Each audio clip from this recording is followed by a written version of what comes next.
दिन जो है आदमी मनुष्य इस जगत में पैदा होता है, जो ही पैदा हुआ, चाहे 100 साल के बाद मरे, चाहे 1 दिन के बाद मरे, और चाहे 1 सेकंड के बाद मरे, पैदा होने का मतलब जब पैदा हुआ तो उसको मरना जरूरी है। परंतु आफ्टर बर्थ, पैदा होने के बाद मौत होगा। क्या कभी ऐसे सुना है कि आदमी पैदा ही नहीं हुआ और उसका मौत का घोषणा हो गया? आप ध्यान से सुन रहे हैं क्या बोल रहे हैं? मनुष्य जो है अभी पैदा ही नहीं हुआ है और उसके 600 साल पहले, 600 इयर्स, उसकी मौत की घोषणा स्पष्ट रूप से यहां हो गया। और सिर्फ इतना ही नहीं, वो इंसान अभी पैदा ही नहीं हुआ है जो अदन की वाटिका में कह दिया गया था कि उसकी मौत होगा। माने आज से 6000 साल पहले, यीशु से 4000 साल पहले वो आदमी पैदा ही नहीं हुआ है।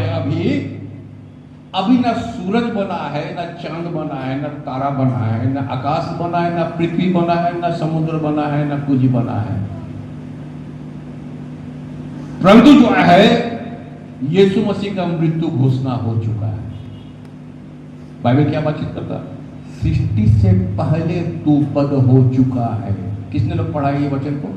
कितने लोग पढ़ा? कभी किसी का नजर में आया? सृष्टि से पहले वह पद हो चुका है। एक इंसान अभी पैदा हुआ ही नहीं, हम और आप दुनिया में आए ही नहीं, हमने पाप किया ही नहीं, परंतु हमारा पाप का घोषणा हो गया। यहां क्या पता चलता है?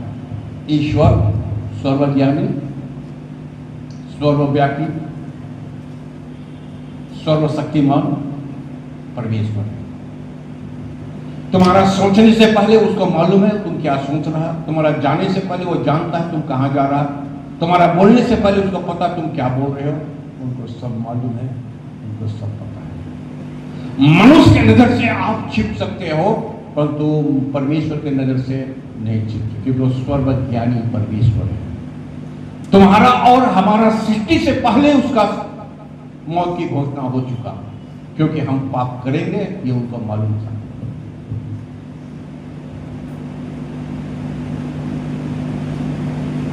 एक व्यक्ति आजकल अगर कोई मरता है तो कम से कम डॉक्टर 4 घंटा इंतजार करता है और तब उसका डेथ सर्टिफिकेट इशू किया जाता है, मिनिमम 4 आवर। और उसके बाद जो है उसका डेथ सर्टिफिकेट इशू किया जाता है। अगर छीटे जी जो है किसी का डेथ सर्टिफिकेट अगर इशू हो जाए तो डॉक्टर का नौकरी जो है वो खिचड़ों में आ जाएगा।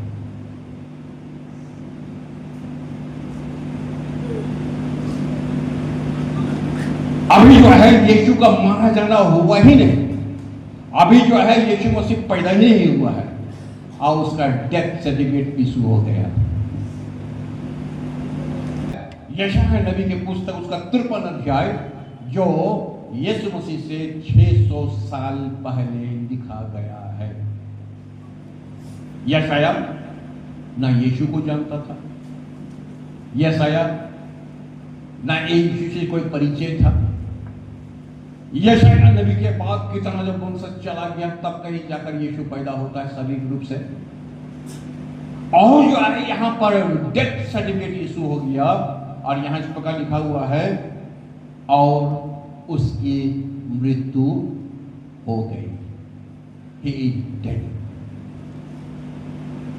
मिल गया आपका बाइबल में? बाइबल में मिला? क्या लिखा हुआ है? उसकी मृत्यु हो गई। लाल बाइबल, बस उतने हम बोले। ये बाइबल को छोड़ करके और दूसरा ट्रांसलेशन किया है, रेड बाइबल को छोड़ करके, लाल बाइबल उसको छोड़ करके, उसकी पहला लाइन का पहला उसकी मृत्यु हो गए, बैठ जाओ, उसकी मृत्यु हो गई, ही इज डेड। अब जो व्यक्ति पैदा ही नहीं हुआ है और परमेश्वर जो है उसके बारे में बात कर रहा है, और अगर मौत हो गया तो किसके लिए हुआ, और इसका मौत का जो है जिम्मेदार कौन है, और किसके लिए जो है इसको मरना पड़ा, ये हम लोगों को सोचना है। हर विश्वासी को ये क्यों डेथ सर्टिफिकेट इशू किया गया है? यहां कहा मेरा तो डेथ सर्टिफिकेट इशू नहीं हुआ, क्योंकि हमको तो मालूम है कि हमको मरना है। जितना लोग यहां बैठा हुआ कभी ना कभी तो मरना है। 25 साल पहले बाद हो, 20 साल बाद हो, 50 साल के बाद हो, जब हम जानते हैं कि हमको मरना है तो मेरा डेथ सर्टिफिकेट क्यों नहीं उसके इशू किया गया? और जिसके जो अभी पैदा ही नहीं हुआ, आया ही नहीं, उसके बारे में कोई जानता ही नहीं, तो फिर जब उसका डेथ सर्टिफिकेट इशू हो रहा तो रीजन यहां पर आ रहा, आप और हम सोच क्या रहे, किसके बारे में बात किया जा रहा और किसके लिए उसका मौत हो रहा, और यशाया किसके बारे में बात किया जा रहा, और जो है क्यों जो है बात किया जा रहा। यह मौत तो आदम का भी हुआ था। कोई आदमी इंटरेस्टेड नहीं है आदम का मौत से।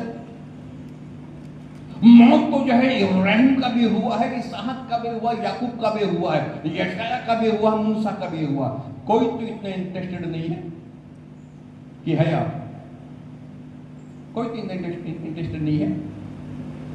दुनिया में जो है करोड़ों अरबों आदमी आया है और आज भी है, और पुराना नियम से था, धर्मी से धर्मी आदमी आया और दुनिया छोड़कर चला गया। कोई तो इंटरेस्टेड नहीं है।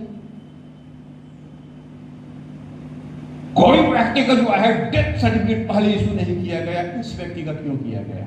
क्या रिलेशन है उसका मृत्यु से और मेरा जिंदगी से?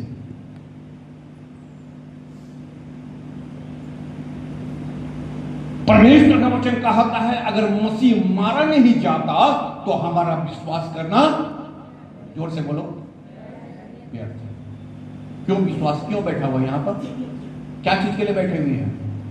अगर ये यीशु यहां लिखा उसकी मौत होगी, उसकी मृत्यु होगी, तो पौलुस वहां खुलासा करता है कि अगर उसका मारा नहीं जाता, अगर उसकी मृत्यु नहीं होती तो हमारा विश्वास करना व्यर्थ था। हम काहे को प्रचार कर रहे हैं और आप काहे को यहां बैठे हुए हैं?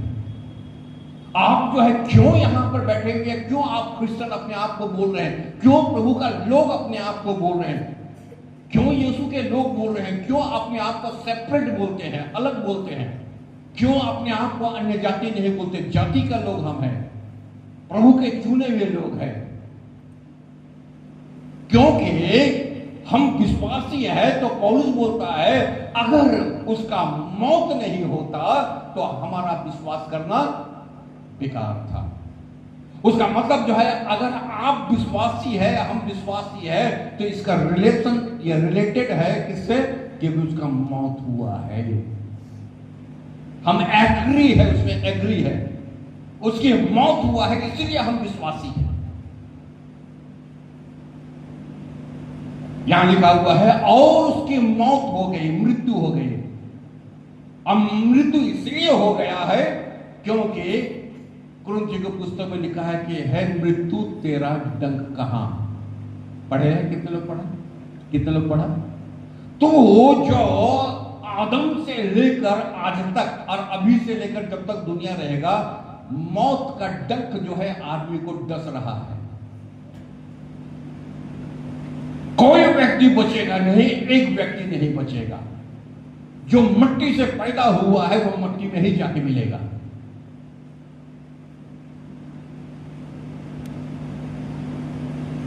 और इसलिए जो है उसकी मृत्यु हो गई।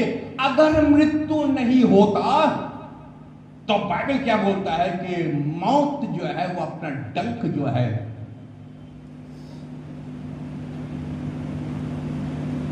वो हमेशा अनंत काल तक जो है आदमी को डसता रहता है, आदमी को मारता रहता है।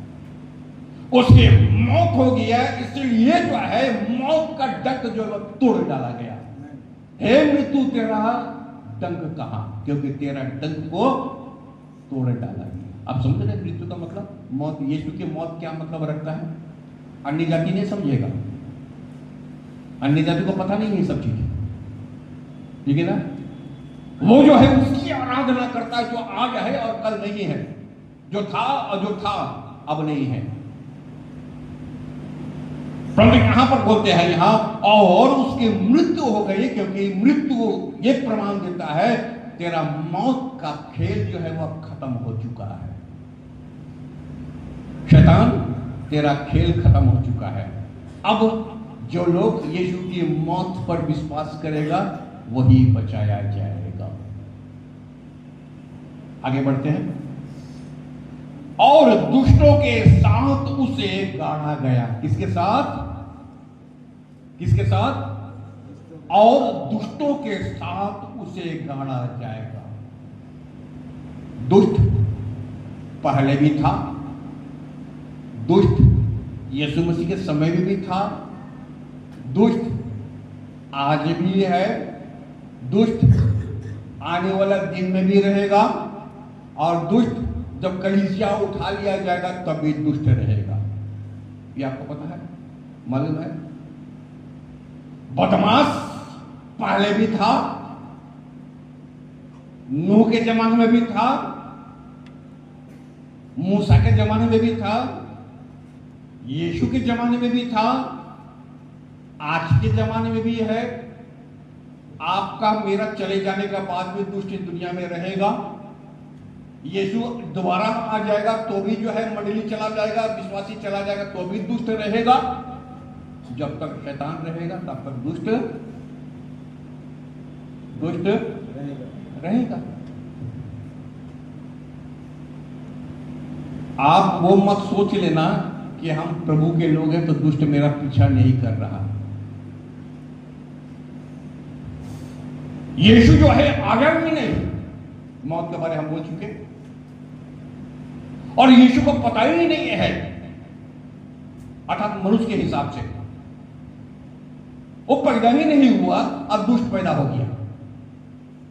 आप ध्यान दे रहे, ध्यान दे रहे, दुष्ट पैदा हो गया। ये तो वही कहानी हो गया ना, गांव बसा नहीं डाकू आ गया,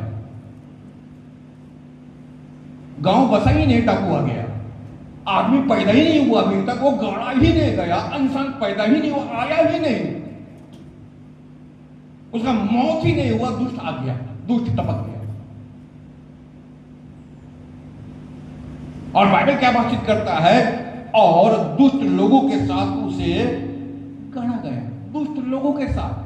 अगर आप कब्रिस्तान में जाए तो कब्रिस्तान में देखेंगे बहुत बड़ा कब्रिस्तान होता है, 100 लोग वहां पर सोया हुआ है ना,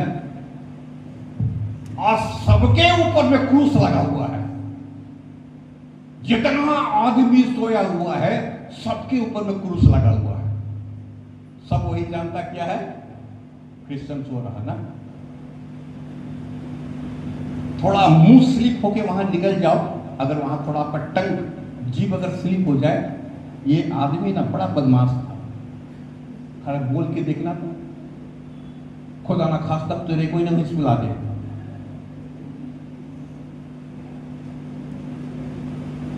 प्रैक्टिकली बात करो, प्रैक्टिकली बात करो। दुष्ट को अगर आप दुष्ट बोल के एक बार देख लो, और जो व्यक्ति धर्मी आदमी है वो दुष्ट के संग सो रहा है। वचन में क्या बोलता है, वो दुष्टों के संग लोगों के साथ उसे गाड़ा गया। जमीन में किसका लाश है? सब तो आदम के संतान का ही तो लाश है। धर्मी अलग चीज होता है, धार्मिकता अलग चीज होता है। वो तो हम अचीव करते हैं, दुनिया में रहते हैं धार्मिकता को, परंतु आदम का पाप का तो भागी सब कोई है। तो ये जो धरती में जो गाढ़ा गया है, तो धरती के अंदर में है कौन? सब तो आदम का संतान है, और सब जो है पाप किया परमेश्वर की महिमा से रहित। यही ना बाइबल बोलता है, यही ना परमेश्वर बोलता है, सबने पाप किया, परमेश्वर की महिमा से रहित है। जब परमेश्वर की महिमा से रहित थे तो फिर वो दुष्टों का संग क्यों उसको रखा गया? उस व्यक्ति का दुष्ट आदमी के साथ क्या संपर्क था? और तो धर्मी आदमी भी पैदा नहीं हुआ, उसको डिक्लेयर कर दिया गया तो किंतु दुष्ट के साथ सोएगा। तो बाइबल क्या बोलते हैं यहां पर? दुष्ट लोगों के साथ उसे गाड़ा गया। तो कब्रिस्तान में हम बोल रहे हैं ना, कब्रिस्तान में कितने तरह का इंसान है वहां पर। अच्छा भी है, बुरा भी है, शांत आदमी भी है, उतावली करने वाला आदमी भी वहां पर है, पादरी भी सोया हुआ है, इवेंजलिस्ट भी सोया हुआ है, परमेश्वर का दास भी सोया हुआ है, ईमानदार आदमी भी सोया हुआ है, चीटिंगबाज भी सोया हुआ है कि कब्रिस्तान में सब कोई है, सब कोई है। तो फिर रहो ना भाई, जहां पर जिसका जगह है तो रहो ना। जहां चीटिंगबाज को रहना, रहो ना भाई, चीटिंगबाजी अपना करो ना। जहां अधर्मी आदमी, रहो ना भाई, तू अपना अधर्म का काम करो ना भाई। कौन तुमको रोकता है? तुम जीवन भर जो है बदमाशी करो ना, कौन तुमको रोकता है? बाइबल में आने का बाद दुष्ट के संग, अरे दुष्टता ही तू करता, करो ना भाई, क्या जाता आता है? और तो उसके साथ धर्मियों को क्यों जोड़ रहा? धर्मियों को क्यों सुला रहा? वो तुम्हारा क्या बिगाड़ा है? यहां पर आपका हम यीशु मसीह का पिक्चर बता रहे हैं, समझ रहे ना? जिस यीशु की हम आप आराधना करते हैं और बहुत हल्के तौर पर हम लोग लेते हैं या लिए हैं, हम उसका पिक्चर बता रहे हैं। तुम्हारा साथ वो सो रहा है। अगर हम आकर कब्र में चले जाएगा, हमारा साथ सो रहा, जबकि हम लोगों ने सबने गुनाह किया परमेश्वर की महिमा से, हमारे साथ वो जो है वो बिस्तर शेयर कर रहा, हमारे साथ वो गाढ़ा जा रहा है, हमारे साथ जो है जो अनंत परमेश्वर है उसका मौत का सर्टिफिकेट शुरू हो रहा है। जबकि परमेश्वर मरता नहीं है, परमेश्वर अमर है, परमेश्वर है, वो आदि है और वो अंत है, फिर भी उसका डेथ सर्टिफिकेट शुरू किया जा रहा है। धनवान लोगों के बीच में उसे दफनाया गया। किसके बीच में? किसके बीच में? धनवान के बीच में। यहां तो चंदा मांग के भी कफन उड़ जाता है ना? यहां तो चंदा मांग के भी कफन उड़ जाता है।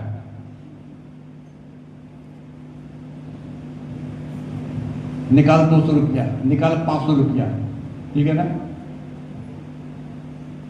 किसी रीति से कफन उड़ जाता है, सादा कपड़ा पहन के चलते बनता है। यहां तो जो है फिर भी कफन उड़ जाता है आपका। जब बाइबल क्या बातचीत करता है, जिसका मौत हो गया है उसके पास कुछ भी नहीं था।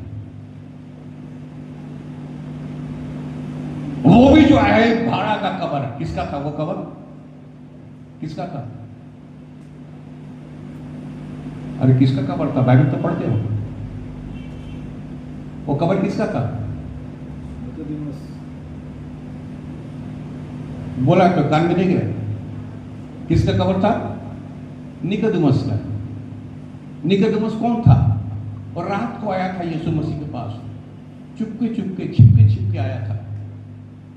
अनंत जीवन पाने के लिए मैं क्या करूं? नया जन्म पाने के लिए मैं क्या करूं? ये वो व्यक्ति था जो रात को आया था, छिपके आया था यीशु के पास। भीड़ के भीड़ जो है, लोग यीशु के पीछे जाता था, उठता था, बैठता था, चलता था, फिरता था, खाता था, पीता था। और इतना लोग जो है खाता था, पीता था, चलता था, फिरता, ये लोग गया कहां? कब्र किसका मिला तो मिला, किसका मिला? वो आदमी जो दिन को आने का तो साहस कभी नहीं किया, रात को घुसा था यीशु के पास। रात को आया कि एक क्वेश्चन है हमारे मन के अंदर में, दिन में आदमी हमको देख लेगा तो रात को चलेंगे, और रात को चुपके से उसके पास आया। देखो परमेश्वर की योजना। ये वही निकोदेमुस था जो धनवान आदमी था, उस समय का फरीसी आदमी था। और जो है यहां बाइबल क्या बातचीत करता, धनवान लोगों के बीच में आपको उसे दफनाया गया, अर्थात निकोदेमुस का कब्र में उसको रखा गया। और यीशु मसीह को दफनाने वाला जानते कौन था? पादरी। वही निकोदेमस। कोई पहले से ठीक किया हुआ नहीं कि सुलेमान आएगा, वो निकोदेमस आया। निकोदेमस कौन था? वो दिन में आने का साहस ही नहीं था उसके पास, वो तो खुद फरीसी था, परंतु क्वेश्चन दिल में भरा हुआ था, नया जन्म किसको बोलता भाई? और हम क्या पाते हैं, आदमी भी ठीक है, वो आदमी पैदा ही नहीं हुआ अभी, वो व्यक्ति जो है अभी पैदा ही नहीं हुआ है। 600 साल पहले अब बता दिया कि धनी आदमी कौन है। वो धनी आदमी कौन होगा उसका पादरी भी पहले से ठीक कर लिया गया था, उसको गाड़ी रखो। अब कौन गाड़ा ने उसको, कौन दफनाया? निकोदेमस। किसका कबर है? निकोदेमस का कबर है। उसने कभी कोई हिंसा नहीं की।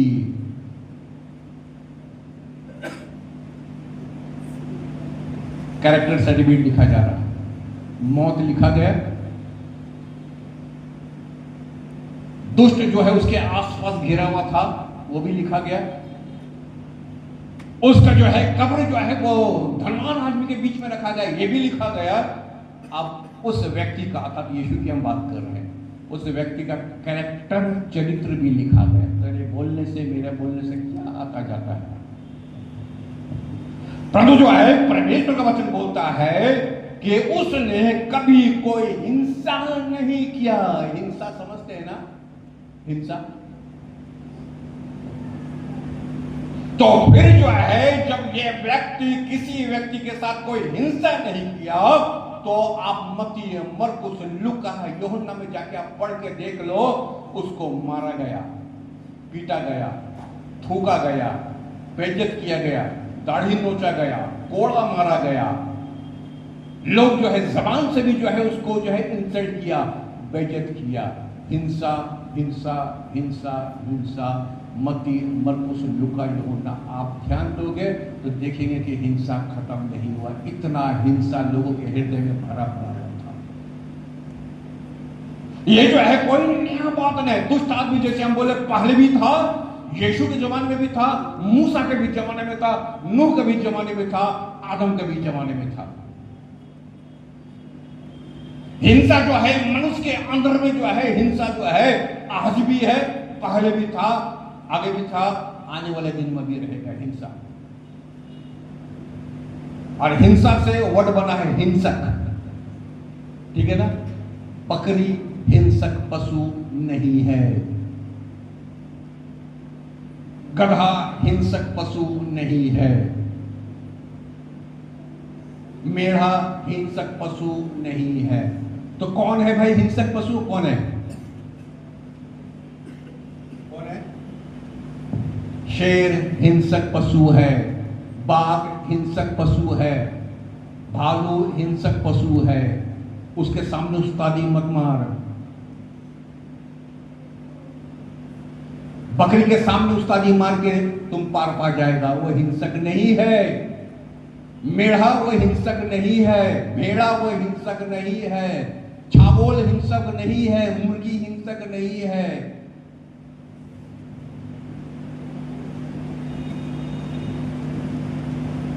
अगर हिंसा दिखलाना है तो एक बार बाघ के पास जाओ, इसको डराया तो क्या हुआ, उसको डराया तो क्या हुआ, फूलन देवी को डरा एक बार तब पता चलेगा। इसको लड़ाया तो क्या हुआ, उसको लड़ाया तो क्या हुआ, दारा सिंह को लड़ाओ तब पता चलेगा कि कितना पुरुष आदमी है। ऐसे थोड़ी पता चलेगा। तेरे अंदर में कितना हिंसा भरा पड़ा हुआ है, कई पाला ठीक से पड़ा नहीं है। एक बार जो अगर पाला पड़ जाएगा तो पता चल जाएगा कि तू बाघ से लड़ रहा था, न सिंह से लड़ रहा था, न बकरी से लड़ रहा था, न मेढ़ा से लड़ रहा था। बाइबल वर्ड प्रयोग किया है, यहां पर हिंसा का बात किया गया है। लोग जो इतना हिंसक हो गया था, और आप देखेंगे लोग अपना दांत पीस रहा था। बाइबल को पढ़ो, फॉलो करो, बाइबल परमेश्वर के वचन को फॉलो करो, आपको समझ में आ जाएगा कि लोग उस दिन उस समय कितना क्रूर हो गया था। क्रूर समझते हैं ना? क्रूर हो गया था। लोग जो है थूक रहा था, उसके आंख में पट्टी बांध के थप्पड़ में क्रूरता का हद पार कर दिया था। और एक दो कोड़ा नहीं पर तो 39 कोड़ा मार दिया, वो भी हड्डी और पीतल लगा हुआ, मालूम होना चाहिए। पीठ का पूरा चमड़ा बाहर आ जा रहा था। इतना इजी भी नहीं था, परंतु जो है यीशु ने क्या कहा, थोड़ी देर आगे क्या बोला था, ये वर्ड यहां मेंशन क्यों नहीं किया यशायाह नबी कि जहां पर यीशु अगर ये बोलता अगर मैं अभी प्रार्थना करूं तो स्वर्गदूतों की 12 पलटन आ जाएगा, तुम्हारा 1 सेकंड में तुम्हारा हिंसा धरा का धरा ही रह जाएगा। गसमनी बगीचा में जो पत्थर जो है तलवार चला दिया, तो यीशु ने क्या कहा, अपना तलवार अपने काठी में रख, अगर मैं चाहूं तो, मैं चाहा नहीं, अगर मैं चाहूं तो अभी स्वर्गदूतों का 12 पलटन खड़ा कर सकता हूं। उसका मतलब यीशु ने नहीं चाहा। तुम हिंसा कर रहा, मैं हिंसा नहीं कर रहा हूं। तुम हिंसक हो सकते हो, मैं भी कर सकता हूं। चाहो तो अभी तुमको तुम्हारा अवकाश मैं बता सकता हूं, पर मैंने नहीं बताया। मेरे बारे में लिखा हुआ नहीं है, तो मेरे बारे में तो लिखा हुआ है कि उसने कोई हिंसा नहीं किया। अगर कर देता तो ये रेफरेंस गलत हो जाता। ये जो रेफरेंस यहां लिखा हुआ ना, ये गलत हो जाता, भविष्यवाणी गलत हो जाता। यीशु ने क्या कहा, मैं भविष्यवाणी को लोप करने नहीं परंतु पूरा करने आया हूं, लोप करने नहीं। अगर मैं हिंसा करता तो यह भविष्यवाणी लोप हो जाता, परंतु मैं पूरा करने के लिए आया जो कुछ मेरे बारे में लिखा हुआ है। तो जो है ये ना समझे कि तुम हिंसा करके जो है मेरे ऊपर जय प्राप्त कर लोगे। मैं हिंसा नहीं किया हूं तेरे ऊपर। तो बाइबल यहां कहता है कि उसने कोई हिंसा नहीं किया, उसने कभी झूठ नहीं बोला। क्या नहीं बोला? बाइबल पढ़ रहे ना, पढ़ रहे तो है, तो सबका है कि नहीं? कैसे ही उसने कभी झूठ नहीं बोला। दुनिया का एक भी इंसान आज तक पैदा नहीं हुआ जो झूठ नहीं बोला, चाहे डिफेंस में हो और चाहे ऑफेंस में हो, चाहे किसी को बचाने के लिए झूठ बोला होगा और चाहे किसी को अपने झूठ से बचने के लिए झूठ बोला होगा। परंतु ये इंसान का नेचर के अंदर में है। हर आदमी कभी ना कभी जो है वो झूठ उसके दिमाग से निकला ही निकला होगा या निकलता है, इसमें कोई दो राय नहीं है। हम उसके बारे में बात नहीं कर रहे जो उठते बैठते झूठ बोलता है, उसके बारे में हम बात नहीं कर रहे।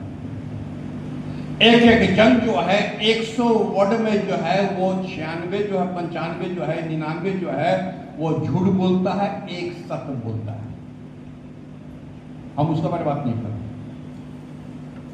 जिसका जवान से जो है कभी सच निकलता ही नहीं है और जो निकलता हमेशा झूठ ही झूठ निकलता, और जो हमेशा सच बोलता है या सच बोलने का कोशिश करता है तो शायद 100 में जो है अगर वो 80 भी झूठ बोल देगा, परंतु 20 के लिए भी उसको पश्चाताप रहेगा कि ये हम गलती बोले थे।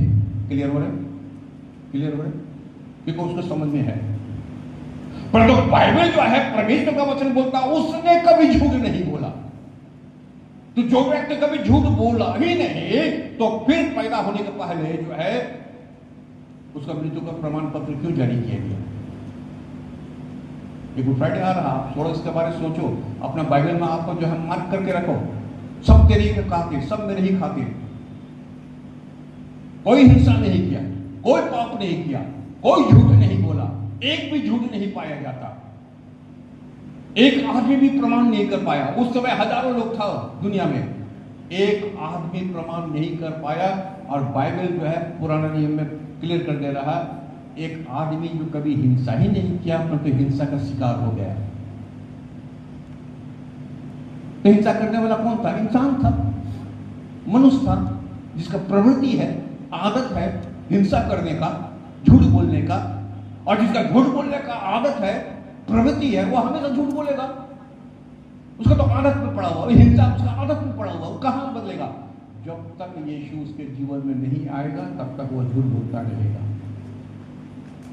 जब तक जो है यीशु उसका लाइफ में नहीं आएगा तब तक वो हिंसा करते ही रहेगा। वो ईश्वर का नहीं है, प्रभु का नहीं है। यीशु उसके लिए मारा नहीं गया, यीशु उसके लिए मारा नहीं गया। उसने कभी कोई हिंसा नहीं किया, उसने कभी झूठ नहीं बोला। ये लाइन बड़ा अच्छा लगता हमको। फिर भी उसके साथ ऐसी बातें घटी, फिर भी अरे कुछ भी बाइबल बोल रहा है ये ना हिंसा किया, ना झूठ बोला, ना दुष्टों के संग जो है ना वो था, पर तो दुष्टों के साथ उसको रखा गया। जिसको मरना नहीं था वो तो अनंत है, उसको मरना पड़ा बोल रहा। फिर भी उसके साथ ऐसी घटना घटी। उसका मतलब है जो व्यक्ति या था, जो यीशु जो कुछ भी नहीं किया, जो धर्मी था, पवित्र था, परमेश्वर का भेजा हुआ था, उसके लाइफ में उसके जीवन में एक जरा भी पाप नहीं था, फिर भी उसके जीवन में ऐसी बातें घटी। तो तुम और हम कौन है रे भाई? क्या समझे? तुम और हम कौन है?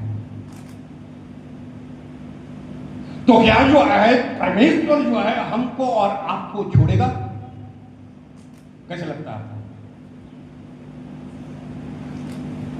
जो झूठ नहीं बोलता, जो हिंसा नहीं किया, जो गुनाह नहीं किया, जो पाप नहीं किया, जिसको मरना नहीं चाहा उसको मरना पड़ा, जो दुष्टों के साथ कभी नहीं था उसको दुष्टों के साथ रहना पड़ा, फिर भी उसी के साथ ऐसे घटना घटी, तो फिर जो है हम और आपको पूछने वाला कौन है? तो मेरा और आपका क्या हाल होगा? और यीशु ने थोड़ा सा इंडिकेट कर दिया था, जब ये लोग हरे पेड़ के साथ ऐसा करते हैं तो बताओ, जब ये लोग हरे पेड़ के साथ ऐसे करते हैं तो के साथ क्या ना करेंगे? शिखंडी, सूखा व्यक्ति, औकात लेस व्यक्ति, तेरा औकात क्या है रे?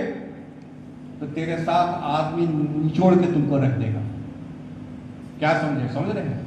ये यीशु का वर्णन है, क्योंकि यहां पर लिखा है फिर भी उसके साथ ऐसी बातें घटी।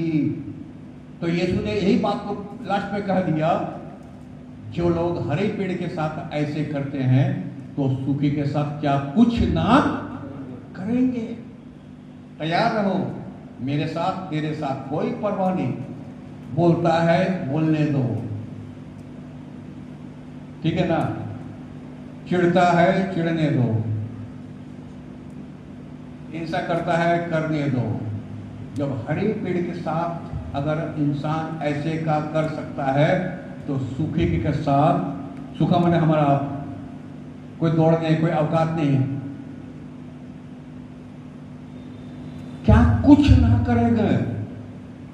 तुमको और हमको तो शैतान तो है एकदम लपेट करके छोड़ देगा। और इसीलिए तो हम कहते हैं कि हम विश्वासी इसलिए है क्योंकि यीशु मेरे लिए मरा, और इसलिए यहां पर कह दिया गया था, हम शुरू में यीशु बता दिए हैं, अगर यीशु मरा नहीं, अगर उसकी मौत नहीं होता तो मेरा विश्वास करना व्यर्थ है। हम विश्वास करते हैं, हम निचोड़ा जाते हैं, हमको बेइज्जत किया जाता है, हम सह लेते हैं क्योंकि हम विश्वासी हैं, क्योंकि मेरे ही लिए क्रूस पर यीशु मारा गया। यही ना पौलुस कहता है, अगर मारा नहीं जाता तो मेरा विश्वास करना बेकार बेकार बेकार एकदम बेकार हो जाता। परमेश्वर आप सबको आशीष दे। आने वाला संडे को भी आप तैयार रहेंगे सुंदर प्रभु के वचन के लिए। आने वाला संडे